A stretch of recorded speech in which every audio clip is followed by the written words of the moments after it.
Hello friends, कैसे हालचाल भाई। तो आज अपना एक नया टॉपिक है और आज का हमारा नया टॉपिक क्या है। पहली बात तो ये टॉपिक बोर्ड के लिहाज से इम्पोर्टेंट है। क्लास 12th में नीट पर भी क्वेश्चंस आते हैं, इतने नहीं आते, पर मेजरली जो इम्पोर्टेंट है वो है बोर्ड के लिए। तो दोस्तों आज का जो टॉपिक है वो है अपना, नाम से ही पता चल रहा है, बॉबल हाइपोथेसिस। बॉबल हाइपोथेसिस या इसी को बोलता हूँ बॉबल पेयरिंग या इसी को बोलता हूँ बबलिंग। पहली बात तो इस वर्ड का मतलब क्या होता है बबलिंग। कभी आपने सोचा होगा, हम बोलते भी यार गाड़ी चला रहा हूं और वो टायर मेरा बबलिंग कर रहा है। मतलब बबलिंग मीन्स होता है बबलिंग मीन्स होता है कि डगमगा जाना। मतलब मेरा टायर डगमगा रहा है थोड़ा बहुत, तो बबलिंग मतलब होता है डगमगा जाना। अब हम वही चीज देखने वाले हैं कैसे डगमगाएगा। आप जरा एक मिनट के लिए इधर देखिए। हमने जब जेनेटिक्स कोर पढ़ा था तो उस दौरान मैंने आपको बताया था कि एक डी जनरेसी के नाम से, जब हमने जेनेटिक कोर पढ़ा था उस दौरान मैंने तुम्हें बताया था कि जो डी जनरेसी है, डी जनरेसी जो अमाइनो एसिड्स है वहां पर हमें देखने के लिए मिलता है ये फिनोमिना। मतलब अगर बात करूं, कहीं भी एक अमाइनो एसिड को बनाने के लिए एक से ज्यादा कोडॉन भी रिक्वायरमेंट होता है। जैसे अगर मैं एग्जांपल की बात कर रहा हूं तो हमारे पास है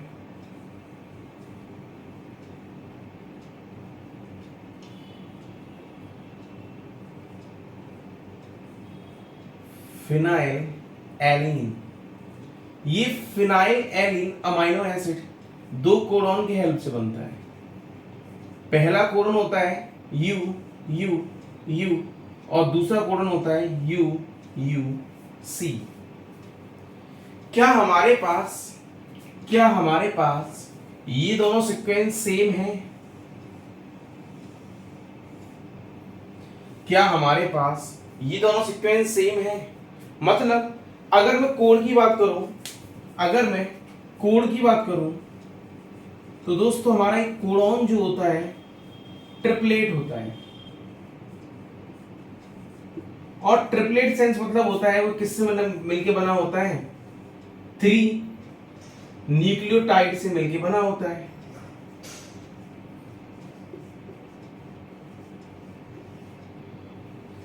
तो यहां पर अगर हम देखें, हमारे पास जेनेटिक कोड ट्रिपलेट है, 3 न्यूक्लियोटाइड से मिलके बना हुआ है। सिमिलरली दोस्तों, अगर ये ट्रिपलेट होगा तो हर एक, हमें पता है कि टोटल हमारे पास कितने कोडॉन होते हैं। हमारे पास टोटल नंबर ऑफ कोडॉन्स कितने होते हैं? 64 होते हैं, जिनमें से 61 कोडॉन्स जो होते हैं वो कैसे होते हैं? सेंस कोडॉन होते हैं। मतलब code for protein molecule.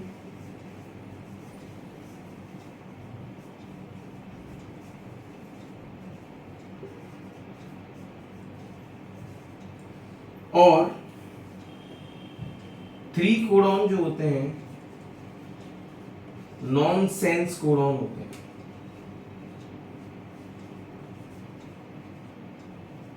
Does not code anything.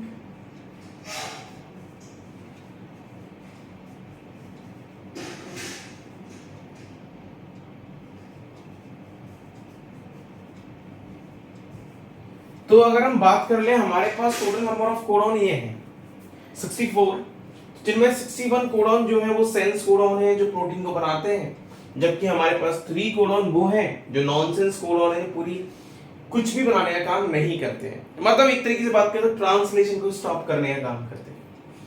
तो अब हमारे पास बात करी जाए कि यार ये फिनाइल एलिन जो है वो फिनाइल एलिन को बनाने वाला ये भी एक सीक्वेंस है और ये भी एक सीक्वेंस है। ऐसा हो क्यों रहा है? रीजन क्या है होने का? डीजेनरेसी फिनोमेना होने का रीजन क्या है? डीजेनरेसी फिनोमेना होने का रीजन, सबसे मेन रीजन है बॉबलिंग। अब बॉबलिंग कहां पर होता है और कहां पर नहीं होता, अब हमें ये सीक्वेंस में समझना है। तो आप सबसे पहले अभी इतना देखें, आपको इस वाले फिगर में अभी कोई डाउट आ रहा है क्या?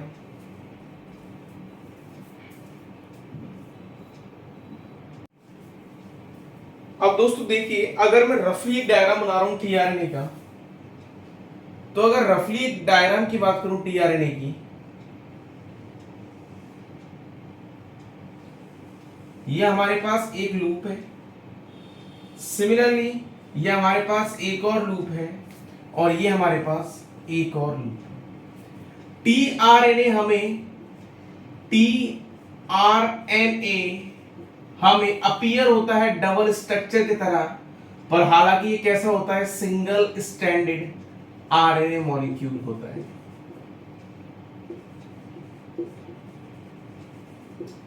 अगर हम यहां पर देखें तो हमारे पास यहां पर कुछ लूप्स यहां पर प्रेजेंट है। जैसे अगर हम पहले इस वाई लूप की बात कर ले तो इसको बोलते हैं हम डीएचयू लूप। और दोस्तों हमने ये बनाया है, हमने ये पूरा जो सीक्वेंस बनाया है, ये पूरा सीक्वेंस जो बनाया है एक 2D फिगर है टीआरएनए का। कैसा फिगर है? 2D, 2 डायमेंशनल फिगर है ये टीआरएनए का। अगर इसी को मैं 3D में बनाऊं तो ये कुछ आपको एल शेप्ड स्ट्रक्चर दिखेगा, मतलब आपको कुछ दिखने वाला इस फॉर्म में आपको ये स्ट्रक्चर दिखेगा। तो अगर हम बात करें 2D फिगर की, तो दोस्तों ये 2D फिगर है इस टीआरएनए का, जिसमें हमारे पास ये कौन सी साइड होती है, इसे बोलते हैं एंटी कोडॉन साइड।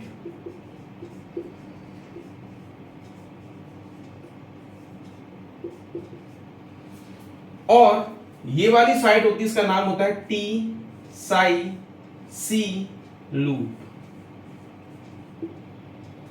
तो ओवरऑल दोस्तों हमारे पास ये सारी साइड्स हमारे पास प्रेजेंट है। अगर हम टीआरएनए की बात करें तो हमारे पास ये सारी साइड प्रेजेंट है। एक साइड ये है, एक साइड ये है, और एक साइड ये है। अगर मैं बात करूं आउटर मोस्ट की, तो सबसे बाहर की तरफ जो साइड होती है जिसको बोलते हैं हम amino acid, amino acid acceptor arm, ये वो है जहां पर अमाइनो एसिड आकर अटैच करेगा। और हमने मेन चीज हमें जो पढ़ना है वो है हमारे पास एंटीकोडॉन साइट। तो हम इस एंटीकोडॉन साइट को देखते हैं। तो अगर मैं इस एंटीकोडॉन साइट की अगर मैं आपसे बात करूं, तो दोस्तों इस एंटीकोडॉन साइट पर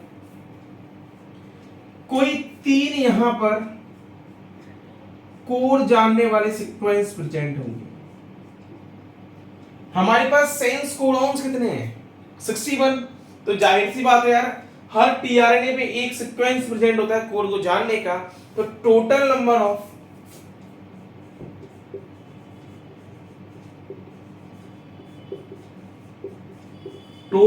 ऑफ टीआरएनए कितने होंगे हमारे पास? 61। मतलब हमारे एक सेल में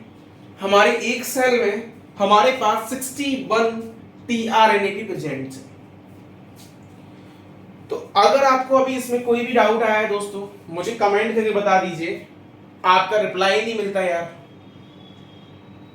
और अगर आप इस चैनल पे नए हो तो बिल्कुल सब्सक्राइब कर लो। रेड जो बगल में एक बेल आइकन की बटन है, आप उसको दबा लीजिए, जिससे आपको अगर मेरी कोई नई वीडियो आ रही होगी तो वो आपको नोटिफिकेशन मिलता रहेगा। कोई डाउट दोस्तों जल्दी से आप स्क्रीनशॉट लें।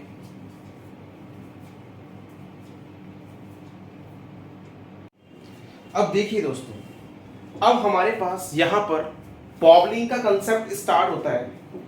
तो अगर मैं बॉबलिंग के कंसेप्ट की बात करूं, तो सबसे जो बॉबलिंग के कंसेप्ट को मेन रोल प्ले करेगा वो करेगा, अफेक्टेड होगा टीआरएनए। मतलब यहां पर क्या होने वाला है, ये जो बॉबलिंग का कंसेप्ट है, फर्स्ट टाइम देने वाले जो साइंटिस्ट थे वो थे अपने जाने पहचाने साइंटिस्ट, जिनको बोलते हैं हम क्रिक्सर। क्रिक्सर का जेनेटिक्स में बहुत इन्वॉल्वमेंट है। तो जो हमें बॉबलिंग के बारे में बताया था, वो बताया था हमें क्रिक्सर ने ये बोला कि अगर हम डायग्रामेटिक समझे, क्रिक्सर ने ये बोला कि सपोज दैट ये हमारे पास कोई भी आपके पास टीआरएनए है, ये हमारे पास टीआरएनए है, और नीचे जो लगा हुआ है वो है हमारे पास एमआरएनए। हम जानते हैं कि भाई जितने भी हमारे पास कोड्स होते हैं वो हमारे कहां पर होते हैं? एमआरएनए पे होते हैं। तो अगर हम देखें, मान के चलो हमारे एमआरएनए पे कोड है यू यू और सी, तो जाहिर सी बात है उसकी एंटी पेयरिंग आपको करानी है, मतलब कॉम्प्लीमेंट्री सीक्वेंस बनाना है, तो उस टीआरएनए पे इसके जस्ट अपोजिट सीक्वेंस प्रेजेंट होंगे जो उसके क्या कहलाएंगे, एंटीकोड्स कहलाएंगे। तो टीआरएनए के पास जो एंटीकोड की जो साइट है वहां पर उसके पास क्या प्रेजेंट होगा, ए और जी। तो ए पेयरिंग कर लेगा यू के साथ। अगर मैं आरएनए की बात करूं तो आरएनए के अंदर जो कॉम्प्लीमेंट्री होता है, अगर मैं आरएनए की बात करूं तो आरएनए के अंदर जो कॉम्प्लीमेंट्री होता है, ए पेयरिंग करता है किसके साथ, यू के साथ, और जी पेयरिंग करती है किसके साथ, सी के साथ। तो ये आरएनए के अंदर कॉम्प्लीमेंट्री सीक्वेंस पाए जाते हैं। तो जाहिर सी बात है कि भाई ए पेयरिंग करेगा यू के साथ, ए पेयरिंग करेगा यू के साथ, और जी पेयरिंग करेगी सी के साथ। अब क्या हुआ, जो ये लास्ट वाला सीक्वेंस है, जो ये लास्ट वाला सीक्वेंस है, उस सीक्वेंस में कुछ ऐसा चेंज होना स्टार्ट हो गया, मतलब ये टीआरएनए इस लास्ट वाले सीक्वेंस को ज्यादा प्रेफरेंस नहीं देता है। मतलब कह सकते हैं कि मान के चलो हमारे पास नीचे कोडॉन ये था और इस एमआरएनए पे कोडॉन ये है, ये हमारे पास, मैंने कहा था आपको डीजेनरेसी फिनोमेना कि एक अमीनो एसिड को बनाने के लिए एक से ज्यादा कोडॉन्स भी रिक्वायरमेंट होते हैं, पर एक अमीनो एसिड बनाने के लिए एक कोडॉन भी काम करता है, नेक्स्ट कोडॉन भी काम करता है। अगर मैं यहां पर देखूं तो मेरे पास इस बार कोड है WC और यहां पर कोड है ट्रिपल यू। तो WC और ट्रिपल यू कोड दोनों ही फिनाइल अमाइन बनाने के लिए रिक्वायरमेंट है, मतलब अगर हमें फिनाइल एल्लीन बनानी है तो हमें इन दोनों के सीक्वेंस का ही यूज करना पड़ेगा।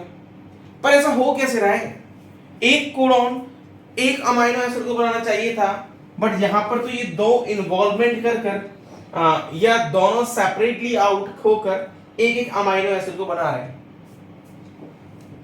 तो अब हम क्या करेंगे यहां पर, अब हमें यही चीज जाननी है। तो देखिए हमारे पास यहां पर है एक फर्स्ट सीक्वेंस, तो यहां पर जो टीआरएनए है इसके पास एक्चुअल में जी को पेयरिंग करना चाहिए था सी के साथ, यहां पर ए को पेयरिंग करना चाहिए था यू के साथ। लास्ट वाले सीक्वेंस में कुछ ऐसा चेंज आ गया, मतलब मेरे पास अमीनो एसिड है कितने, सॉरी मेरे पास टीआरएनए है कितने, मेरे पास टोटल जो टीआरएनए है वो मेरे पास कितने हैं 61, और मुझे जितने अमीनो एसिड बनाने हैं वो बनेंगे सिर्फ हमारे पास 20 अमीनो एसिड्स, मतलब 61 मिलकर 20 अमीनो एसिड्स बनाएगा। तो यहां पर अगर हम देखें तो ये लास्ट वाला जो पेयर है उसने ऐसी पेयरिंग कर ली यू के साथ, मतलब ए पेयरिंग कर रहा है यू के साथ, ए पेयरिंग कर रहा है यू के साथ, और जी भी कॉम्प्लीमेंट्री पेयरिंग कर रहा है यू के साथ। तो यहां पर भी हाइड्रोजन बॉन्ड जनरेट हो गया और पेयरिंग जनरेट हो गई, और उस पेयरिंग जनरेट होने के कारण यहां पर क्या हो गया, एक बॉन्ड का फॉर्मेशन हो गया, हाइड्रोजन बॉन्ड का। तो इसी, हालांकि एक्चुअल में नहीं करना चाहिए था, फिनोमेना ये होता है, पर गलती से यहां पर पेयरिंग हो गई, मतलब जी के लिए सी वाला सीक्वेंस भी नोन हो गया और जी के लिए यू वाला सीक्वेंस भी नोन हो गया। तो ऐसे वाले केस में थर्ड वाला जो सीक्वेंस है, मतलब थर्ड ट्रिपलेट है, जो थर्ड वाला जो सीक्वेंस है वो ज्यादा मैटर नहीं करता इन द कोडॉन। कोडॉन के अंदर जितनी भी हमें इंफॉर्मेशन चाहिए होती है फर्स्ट टू से मिल जाती है, हमें लास्ट से इतना ज्यादा मैटर नहीं होता है, पर किसी किसी में ये मैटर करता भी है और किसी किसी में ये मैटर नहीं करता, और इसी को उन्होंने कह दिया बॉबल्स पेयरिंग। मतलब लास्ट वाला सीक्वेंस कुछ ना कुछ गड़बड़ी कर जाता है अपने को, जरूरी नहीं है हर के अंदर होना, कुछों के अंदर आपको ये मिलेगा, और जितना भी डीजेनरेसी फिनोमेना हो रहा है उन सब के अंदर तो आपको बॉबलिंग मिलेगी। तो बस उसी चीज को उन्होंने बॉबलिंग कहा, मतलब लास्ट वाला सीक्वेंस थोड़ा सा डगमगा जाता है तो आपने उसी को क्या कह दिया, बॉबलिंग कह दिया। जल्दी से आप पहले इसका स्क्रीनशॉट ले, अगर आपको कोई भी डाउट आए तो आप मुझे बता सकते हो यार कमेंट्स बॉक्स पे।